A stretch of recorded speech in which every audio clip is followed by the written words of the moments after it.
ናችሁ? ሰላም ናችሁ ወይ? እግዚአብሔር ይመስገን በጣም ደህና ነኝ። ዛሬ አንድ የጠቀመኝን መረጃ ሼር ላደርጋችሁ ነው የመጣሁት።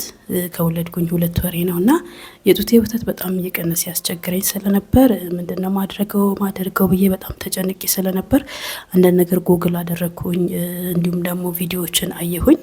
ከዛ አንድ የጠቀመኝ ነገር ደግሞ ራሴ ተጠቅሜ ስለጠቀመኝ ሼር ላደርጋችሁ ብዬ ነው የመጣሁት።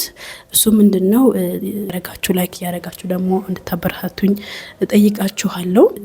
3 ምርጥ ነገሮችን አገኘሁኝ ማለት ነው ጎግል ሳርግና ቪዲዮዎችን ሳይ።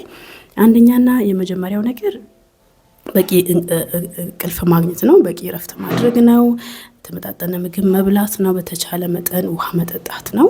ከዛ በተረፈ ደግሞ ያው ሰፕሊመንቶች አሉ በወሊድ ጊዜ የምንወስዳቸው እንደ ፕሪናታል አይነት ነገሮች፣ እነሱን የወሰድኩኝም ነው። በተጨማሪ ደግሞ ዋና 3 ነገሮች ደግሞ በጣም የጠቀሙኝ ቤት ውስጥ የሚዘጋጁና በቀላሉ የሚገኙ ነገሮች ናቸው ማለት ነው። እነሱም አንድና የመጀመሪያው ነገር ኬኔቶ ነው። ኬኔቶ በጣም አሪፍ ነገር ነው። ያው 50-80% ውሃ ስለሆነ ኬኔቶ በጣም ጠቅሞኛል። ያው ኬኔቶ አሰራርን የማያውቅ የለም። እሱ በጣም አሪፍ ነው ኬኔቶ፣ እሱ በጣም ጠቅሞኛል። ከምግብ በኋላም እንደ ውሃ በቃ በጣም ፈሳሽ ስለሆነ በጣም የጡት መጠንን በጣም ነው የጨመረልኝ፣ በጣም ነው የጠቀመኝ። አንደኛ እሱ ነው። ሁለተኛ ደግሞ ሀባብ ነው። ያ ሀባብ 90% ውሃ ነው። ውሃው ከመሆኑ የተነሳ ደግሞ ለሰውነታችን በጣም ብዙ ፈሳሽ ንጥረ ነገሮችን ስለሚሰጠን እሱ በጣም አሪፍ ነው ማለት ነው። እሱ ጠቅሞኛል። ያ ደግሞ ካሞሜላ ነው። ካሞሜላ ሻይ ልክ እንደ ካሞሜላ ሻይ ይሄንን ይመስላል። እንደ ቲባግ ነው ውስጡ። እንደዚህ ለዚህ የምትጠለጠላት ማለት ነው። እንደዚህ ኬንስ ሱፐር ማርኬት ይገኛል።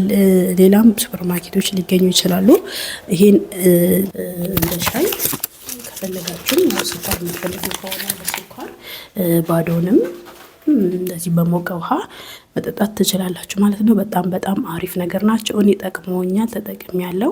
የጡት ወተትን በጣም ነው የሚጨምረው፣ ተጠቀሙበት ይመስላል። እንግዲህ ይህንን ነው ላጋራችሁ የመጣሁት። ፕሊስ ቪዲዮን እስከ መጨረሻ እዩ፣ ሰብስክራይብ አድርጉ፣ ላይክ አድርጉልኝ። ሀሳብ አስተያየታችሁን ደግሞ ኮመንት ላይ አስቀምጡልኝ። ቴንክ ዩ ፎር ዋቺንግ። በሌላ ቪዲዮ ደግሞ ተመልሼ እመጣለሁ። ፈጣሪ አምላክ ሀገራችንን ሰላም ያደርግልን፣ መልካም ዜናን ያሰማን።